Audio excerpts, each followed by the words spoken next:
Cam Reddish po ay mag-move on na sa NBA at lalaro sa Lithuania para sa BC Šiauliai. Sana tama yung pagkakapronounce ko. Hindi po EuroLeague team to mga idol. Hindi naman kasi lahat ng team sa Europe ay matik kasama na sa EuroLeague.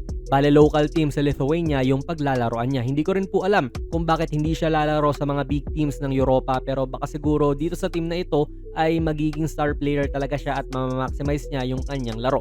Once touted to na future star sa NBA, high lottery pick. Then the next Paul George pa nga ang tingin ko dito eh. Pero hindi siya nag-live up sa mga expectations talaga, and sa kada team na pinaglalaroan niya ay nababangko at nababangko lang din siya eventually.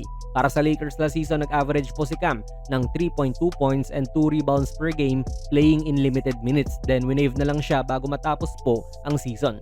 Disappointing talaga ang naging karera nito ni Reddish, kaya ako personally gusto kong makita na maging successful to sa bago niyang team at pwede pa naman bumalik sa NBA to dahil 26 pa lang naman siya. Once ma-figure out niya yung shooting niya, pwede pa talaga maging 3 and D player to sa NBA.